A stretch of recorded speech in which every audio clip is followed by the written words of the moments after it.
Hey, friends, welcome back to the podcast. I am your host, Eric. Got a great show in store for you today. Last time, if you remember, we talked through my overview of my weight journey.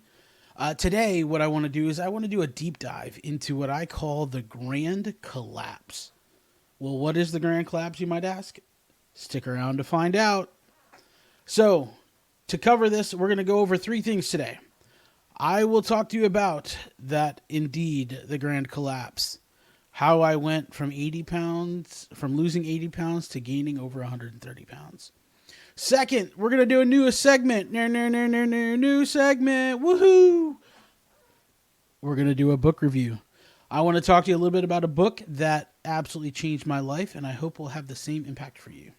And then finally, we will end the podcast with a segment I'm calling Aim for Better. But first, a word from our sponsors. Well, shit. I still don't have any sponsors. Maybe one day. All right, well, let's get into it. Let's talk about the Grand Collapse. What is the Grand Collapse? Well, if you remember from the last episode, around September 2012, I decided to go to what I call fat camp. I lovingly call it fat camp. I don't mean that derogatorily. It was a behavioral health camp that dealt with eating disorders. If you weren't part of the first episode, then you missed the fact that I got diagnosed with a binge eating disorder. At that camp, it was 28 days. Learned a ton. I'm not going to deep dive into that right now. I want to save that for a later episode. But what I do want to do is talk about how I went from losing 80 pounds to gaining it all back and then some. So first, let me show you a picture here. If I can figure it out, I'm going to put it right here. Here's a picture of me in, I think it was about July of 2012. I actually was officiating a friend's wedding. Pretty awesome opportunity. But as you can see, I was a pretty large guy. I'm pretty sure I had definitely broken the 400-pound mark by then.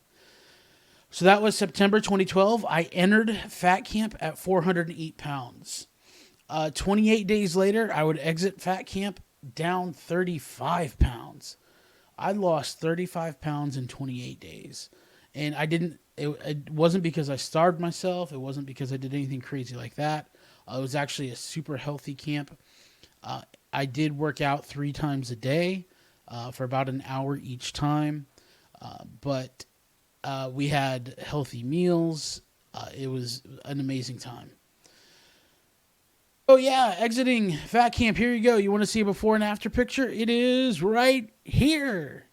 That is me before fat camp and after fat camp. As you can see, my belly went down a little bit. Definitely look at a little bit smaller. You can definitely see that I lost about 35 pounds there.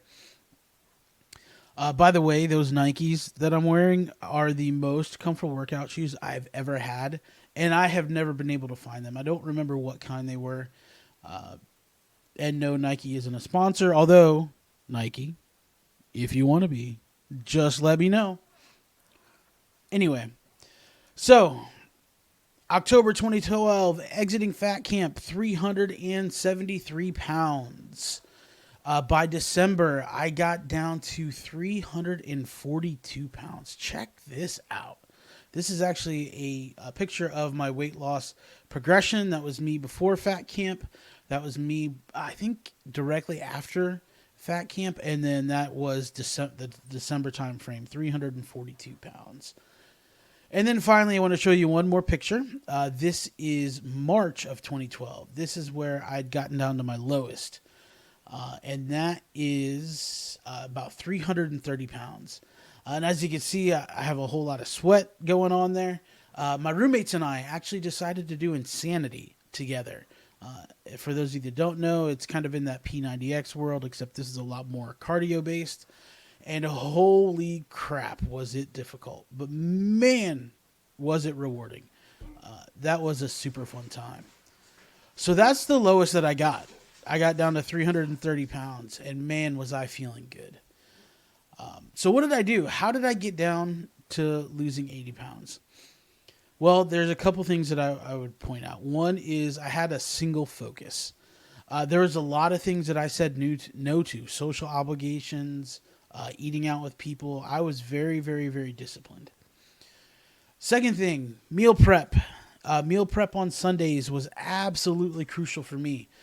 This was probably the game changer, to be honest.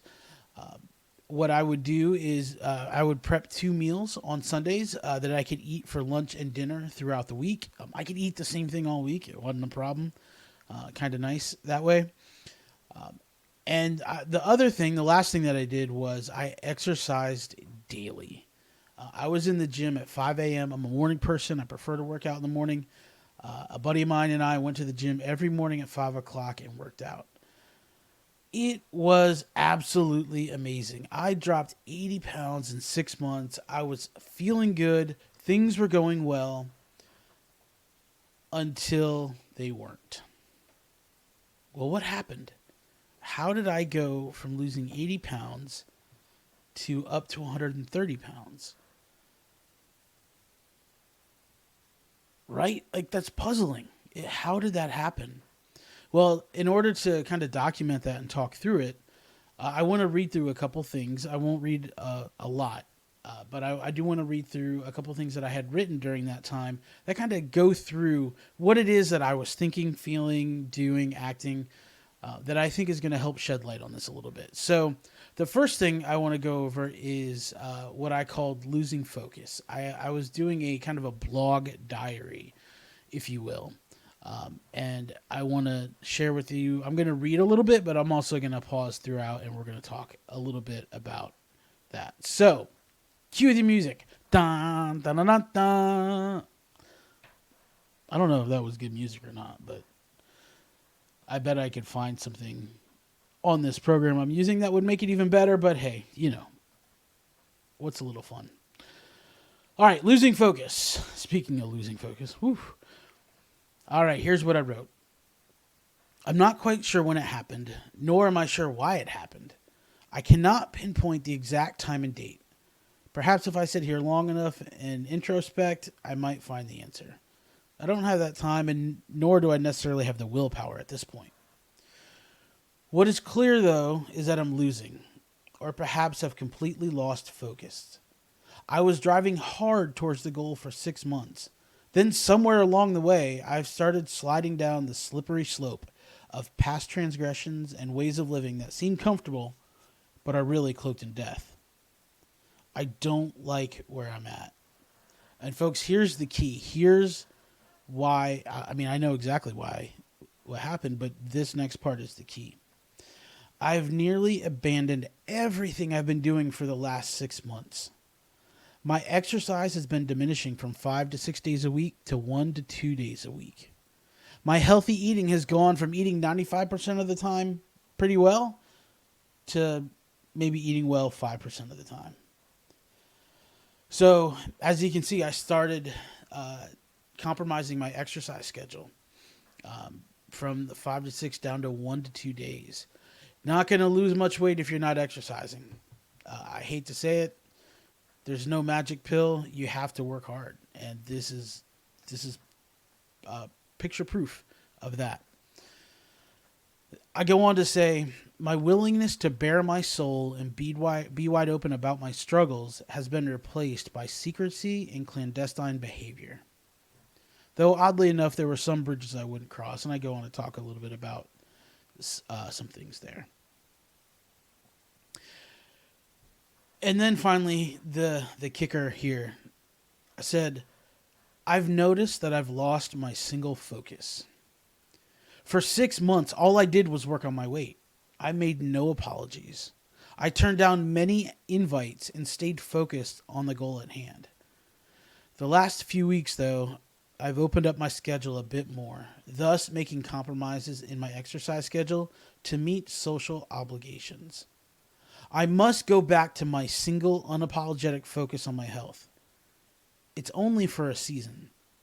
In due season, I will reap a reward for the seeds of discipline I am currently sowing. So it's interesting. A couple things that I've noticed there that I think are faulty logic, even in what I was thinking at that point. This idea that this is only going to be for a season, that this exercise, this discipline that I'm doing is only for a season. No, it's not. It can't be. If I try to let it be for a season, then I can easily slip up, which is exactly what I did. I started abandoning it because it wasn't part of who I was. It was just something that I was doing for a short period of time. And folks, that's a recipe for disaster. You're not going to succeed if it's just something that you do. When it becomes uncomfortable or not convenient, you're going to abandon the practices. I abandoned the practices. And I can tell you, we'll get into this more in later episodes, but to kind of plant a couple seeds, if you will, one of the things that has helped me this go around is really focusing on an identity change. And I know that sounds a little bit hokey pokey, but I promise you, an identity change has made all the difference in the world for me. And I don't mean, what I mean by that is, we'll dive into what I mean by that. It's something that it's got to be something that is a lifestyle change, not just something you do for a season. I thought this was interesting too. Something I wrote back then. I say, to be completely transparent, I do think I know what was partially driving this lack of focus. Honestly, this is probably what was completely driving it, but I didn't want to admit it. Although I go on to admit it and I say, I believe it's emotional. While part of me wants to say hogwash, men don't struggle with emotions, I must admit that this is the case here. First of all, it's a lie that men don't struggle with emotions. Secondly, it doesn't make a man less of a man to struggle through emotions. Quite opposite, actually. A man who can identify his emotions and healthily work through them is a man's man. See, for the longest time, I thought emotions were hogwash. I didn't think there was anything we should have to deal with. We could just ignore them. I would never deal with them. I would always push them aside, bottle them up, and kind of try to work through it that way. Well, obviously that didn't work. Men are emotional beings. We should be emotional beings. Emotions are something that we need to celebrate. We need to embrace. We need to feel them. Feeling them is not a bad thing. This is something that I definitely learned along the way. Okay, so yeah, that was the start of losing focus. So what were the key takeaways from that? One is I started making compromises in my exercise routine and my eating. Social obligations. We should be social, and I'm not saying that we shouldn't. We shouldn't be. We should absolutely be social. However, one thing that I noticed during this time is, holy crap, do we do a lot of things around food? Why can't we do something different? Why can't we go for a walk in the park? If we meet up to talk, why can't we, walk around the building or walk around the track or, fill in the blank, go for a walk in the park? Why is it always, let's go grab coffee, let's go grab lunch, let's go? We do a lot of things around food. And I was not in a position yet where I could handle or navigate eating out in a manner that supported my goals.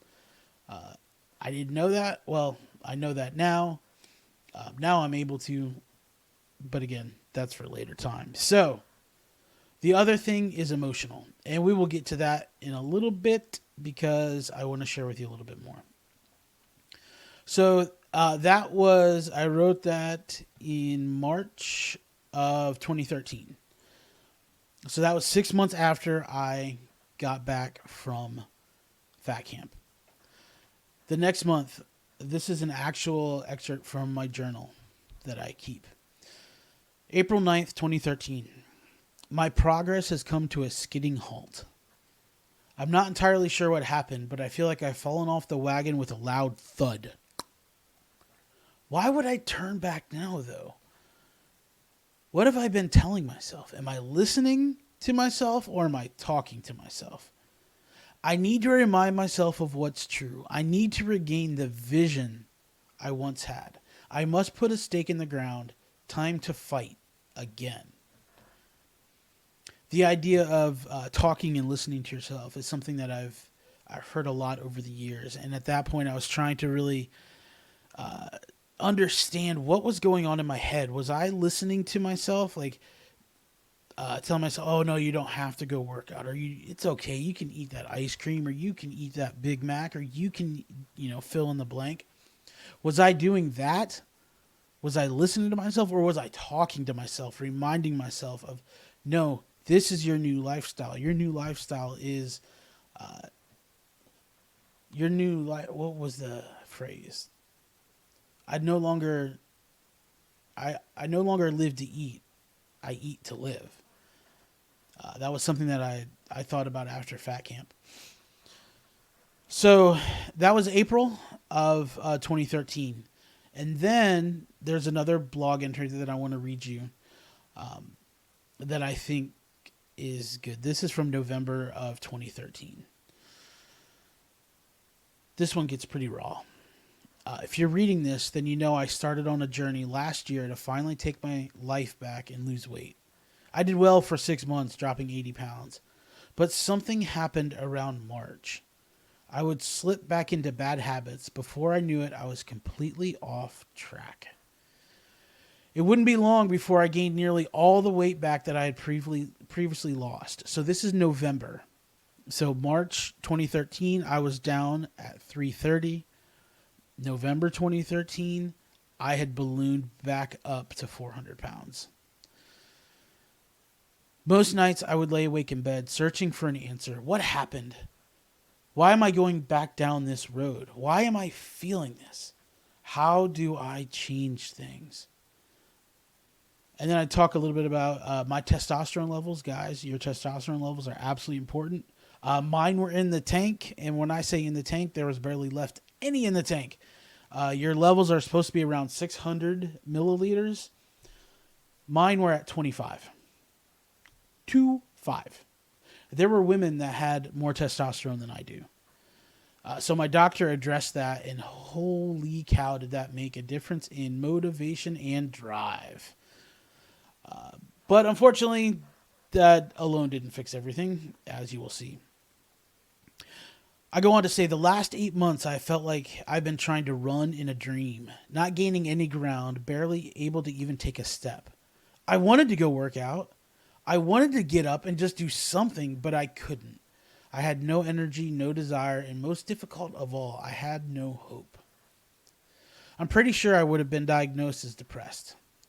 I couldn't seem to do anything. It's almost as if I was in a dream, looking at myself, trying to will myself to just do something. Physiologically, I may have been depressed and defeated, but mentally, not so much. I knew these last few months was not a reflection of who I am.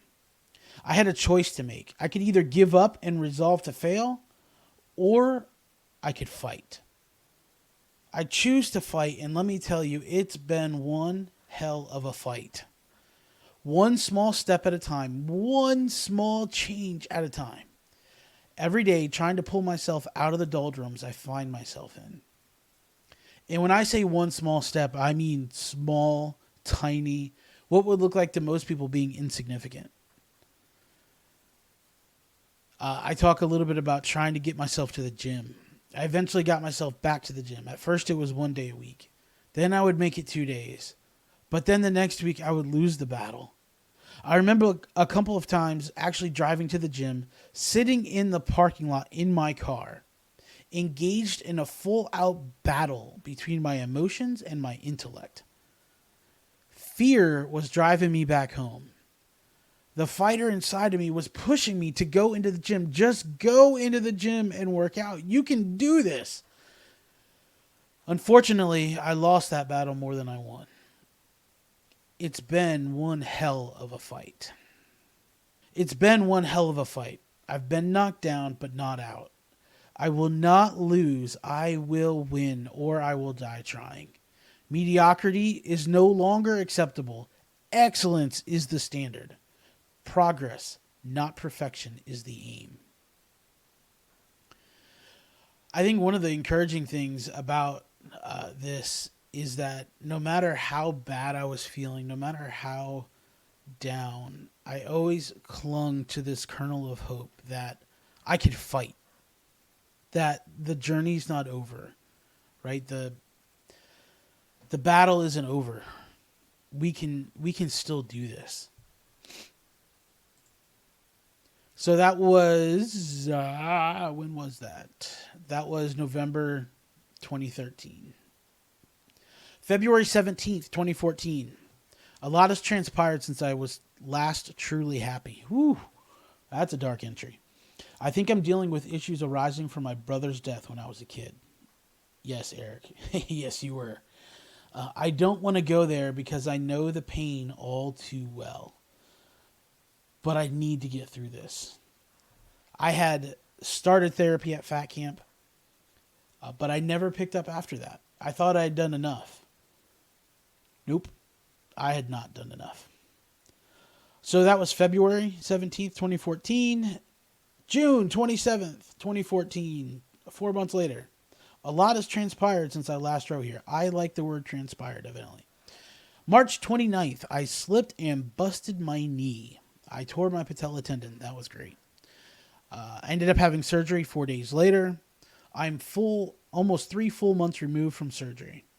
What a humbling experience. Oh my gosh. There's some shame in this one. I could do nothing on my own. My parents had to help me get out of bed just so I could pee. I was so fat. Again, I'm about 450 pounds. I'm on one leg, and I'm having to use what are those called? It's a toilet, but it's on almost like a walker that was next to my bed. It was just a bucket that I had to poop in. I was so fat I couldn't reach my own butt. My mom had to wipe my butt. How humiliating is that? I can't believe I just even said that on here. It was humiliating. Just even having to say that is that was darn near the lowest of lows. I was a 34-year-old man. My mother had to wipe my own ass. 2 months later, August 30th, riding in the Gap again, Deals Gap. Maybe I'll put a picture right here of Deals Gap. Show the motorcycle resort with Pat and James, two of my buddies. I love it here. Though for some reason it's lost a little bit of its luster. Might have something to do with the current weight. 440 pounds. Holy shit. How the fuck did this happen?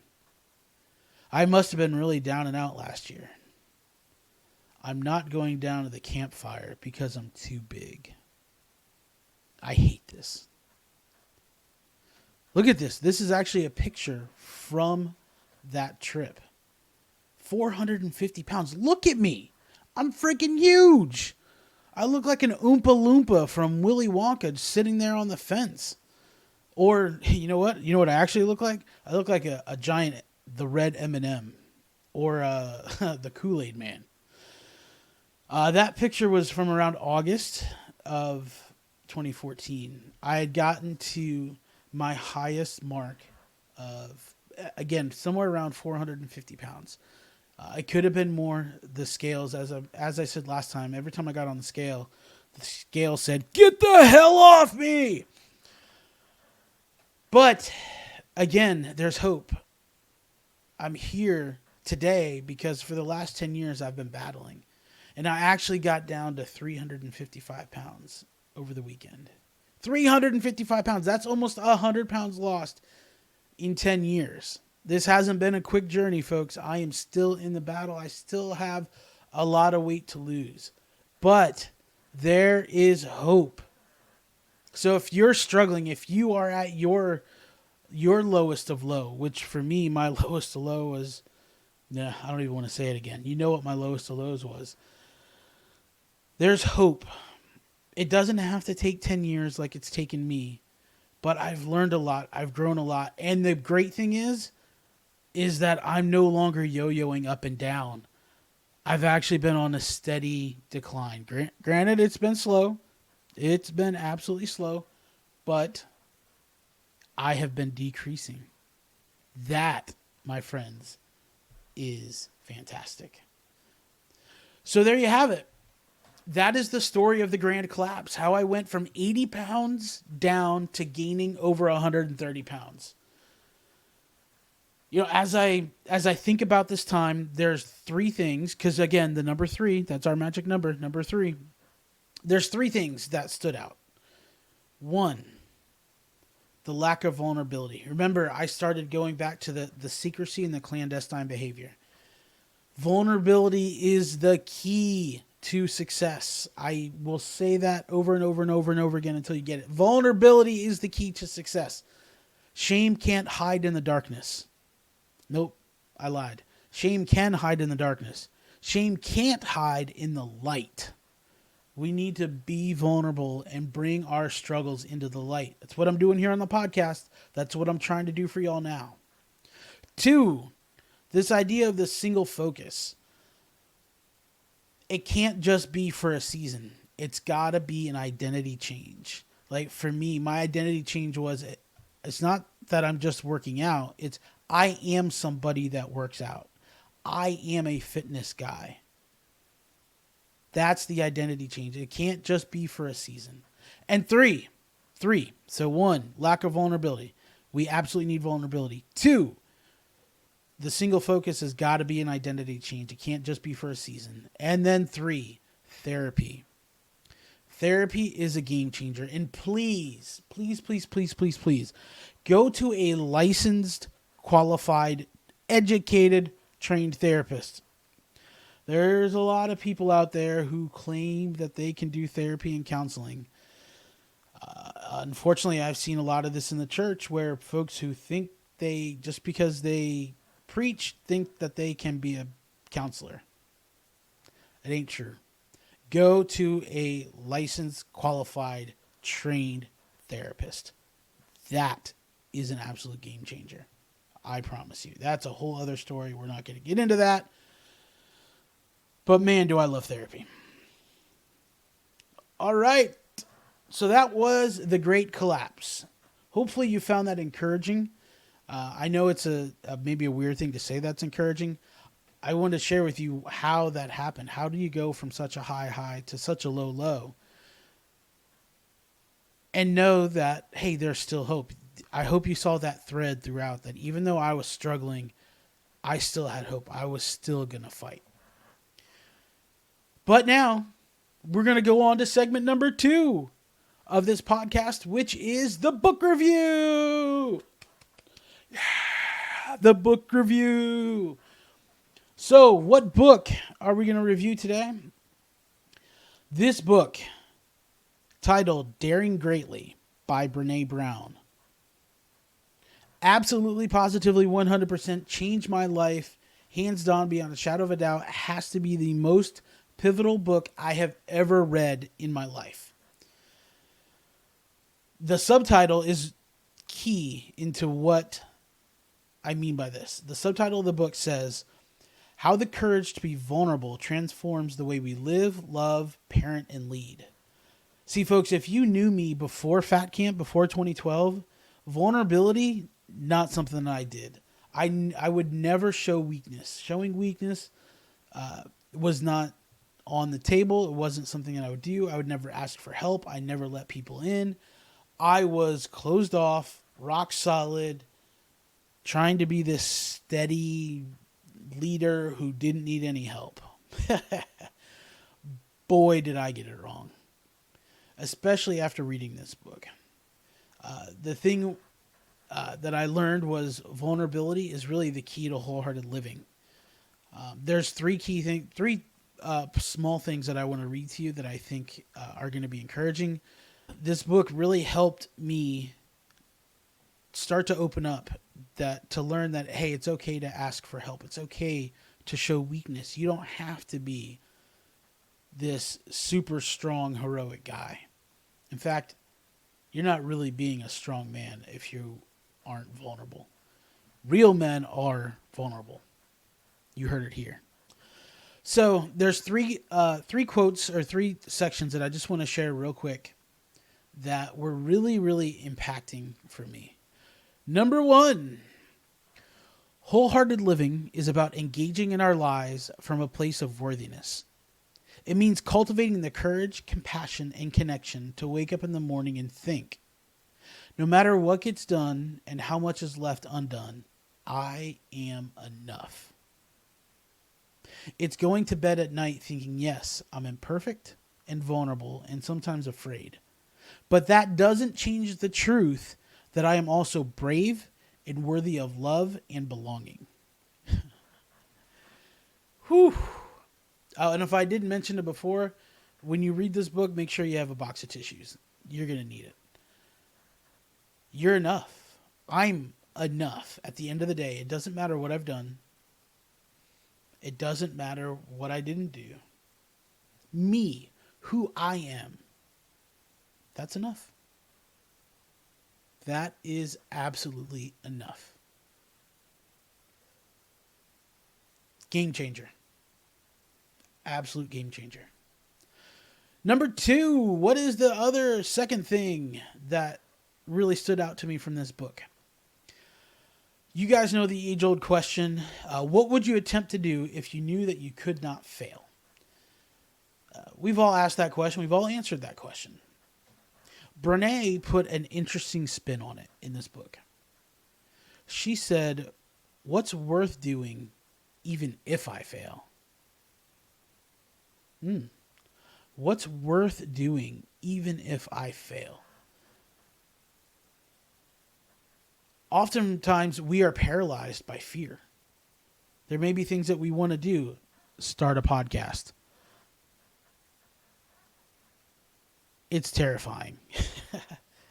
But what's worth doing even if I fail? Friends, this podcast is worth doing even if I fail. Because if I can inspire just one person, if I can help just one person fight their fight, then it's worth it. So that question has stuck with me ever since I read that almost 10 years ago, probably 8 years. I think it was around 2015. I don't remember. All right. And then the final one. In this book, Brené Brown talks about the man in the arena speech. That was by Roosevelt. I think it was Teddy Roosevelt. You can fillet me in the comments if that's not true. But she talks about the man in the arena speech. And in the man in the arena speech, Roosevelt talks about it's not the critic who counts. It's not the people in the stands who are yelling and teasing you and bullying you. It's the people who are in the arena with you. The ones that are fighting with you. Those are the voices that matter. And she says this specifically. She said, I learned that the people who love me, the people I really depend on, were never the critics who were pointing at me while I stumbled. They weren't in the bleachers at all. No, the people that I care about, or that cared about me, they were with me in the arena, fighting for me and fighting with me. Nothing has transformed my life more than realizing that it's a waste of time to evaluate my worthiness by weighing the reaction of people in the stands. This was life-changing for me because at some point in my life, in my adult life or child life, who knows, I had hitched my wagon to what other people thought of me. I was very much externally motivated. I was a people pleaser. I still am a people pleaser. But I needed validation. I needed that external validation. And it was so helpful to reorient my thinking. And there's still some element of external validation about the people in the arena with you. But it's the idea that who are you gaining your value or your validation from? Is it people who aren't with you, who are out, who have no relationship with you?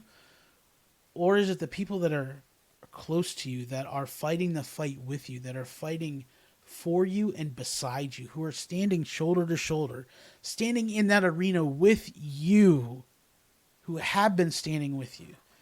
And that, I needed to hear that.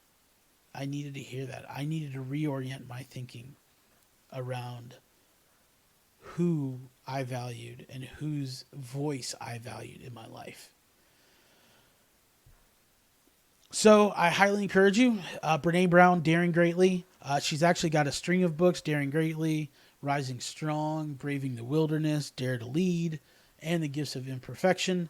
I've read all the books. Actually, that's a lie. I haven't read Gifts of Imperfection. I can't talk. Haven't read that one, but I've read all the other ones.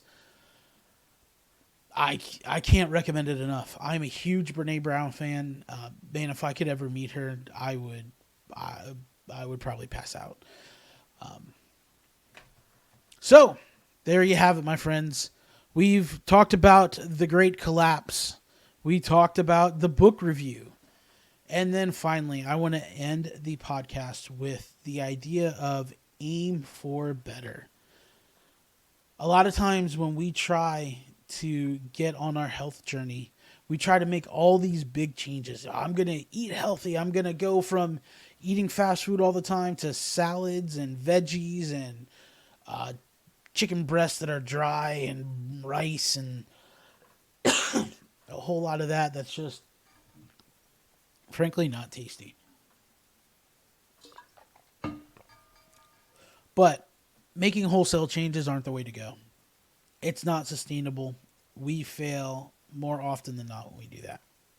So, what I want to encourage you today is let's aim for better. Let's aim for better in our life. You know, I'm publishing this probably on a Sunday or Monday. The thing I love about our calendar, our days of the week, is that we get a new start. We get a new beginning. You know, every month we get a new beginning. Every year we get a new beginning. Every week we get a new beginning. And every day we get a new beginning. Every day we have a chance to aim for just a little bit better. It doesn't have to be a gigantic step. You don't have to go from eating cheeseburgers to eating salads. That's a gigantic step. But what can you do to be just a little bit better today than you were yesterday? Just a little bit better. Maybe you just take a walk to the end of your driveway and back. Maybe you have one less Oreo cookie. What can you do to aim for better today? Because I promise you, if you can aim for better today, you'll be better for it tomorrow. So let's aim for better. What are you going to do? After I record this, I'm going to go do meal prep so that I have food to eat and don't have to think about it. Because if I have to think about it, I'm not going to make good decisions. So there you have it, folks. We have the podcast. We talked about the Great Collapse. We talked about the book review, Daring Greatly. Please, please, please pick it up. And we talked about aiming for better. So, friends, I hope you have a great day. I hope you're encouraged. And please, one small thing, aim for better today. And tell me about it. Leave me a comment. Give me a subscribe. All things generic, signing out for the day.